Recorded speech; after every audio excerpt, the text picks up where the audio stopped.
makombo nato subong si General Nicolas Torre III, ang aton nga taga Coronadal, kag maabtik man naton nga General.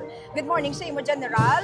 Morning, good morning. Kamusta subong, General, ang imo nga pagbalik, homecoming diri sa syudad sa Again, let us welcome Well, nag-attend ako sa alumni the Honorable Masonic Lodge number 209 for Notre the Dame, total sa isa kadlaw, kagabi, ang dira sa Coronadal High, KNCHS. Ladies and gentlemen, once So, again, Naibita ako mag-attend sa mga Rizal Day celebration sa mga amigo man. So, nagkanto ako. Okay. So, napatulong ka diri sa programa naton diri sa Rizal Park. Agod na isaulog ang ika-129th anniversary of martyrdom ni Dr. Jose Rizal. Ano ang gusto mong ipahayag? Ang gusto mong i-import sa mga kapompo natin na dapat i-remember natin yung ginawa ni Dr. Jose Rizal, General?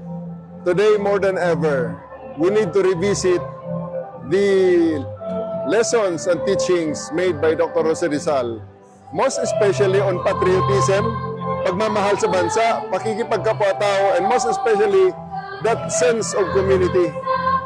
The Philippines right now is composed of 7,100 islands with more than 100 languages. Itong mga divisions na to, ang nagkukos din ng divisions, literal, sa ating communities. And it's time that the Filipinos revisit and find that strength from that diversity. Okay, bilang bagong general manager ng MMDA, ano po yung direksyon ng at ating this point, liderazgo? let's have our Yan, Philippine isa sa National mga magiging sentro ng ating programa. Basta dapat may pamalasakit tayo sa bawat isa natin. Yung malasakit sa kapwa-tao, yan man ay about sa kalsada, yan ba ay about sa kalsada, yan ba ay about sa basura, Association yan ba ay about sa of the traffic. City of Toronto. Okay. Once You know, again, ang after kailangan our talaga dyan is PNP, malasakit we sa will kapwa. have our Pioneer Consideration. Settlers Association of Para Toronto. bawat isa sa atin, shared responsibility sa ating community. Okay, this year is about to end po, General. Right Ano now, po we yung are having masasabi the natin sa mga bashers Philippine natin? National Police. Come again? This year is about to end po, General. Ano po yung masasabi natin sa mga At bashers natin? pagkatapos po ng Pioneer no problem. Settlers, we will have the The Knights bashings of that I get Pioneers. is a good indication. It's an indication of a free democracy, working democracy. So everybody can have their say, everybody can express their opinion. Talagang welcome natin because we don't have the monopoly of knowledge. So, kinanglan lang respeto nato na isa kag isa. Kung ang sa akon, I have very high tolerance on that. Ginaremind na nato ng iban, kung magbasa sila sa iban, Once again, let's have our Pioneer Settlers Association of let them do Toronto. it within the bounds of the law. And of course, Our the limits Pioneer of decency. Settlers.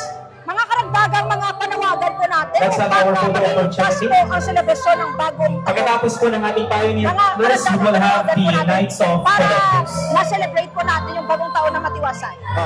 2026 is it will be a good year. We are always optimistic.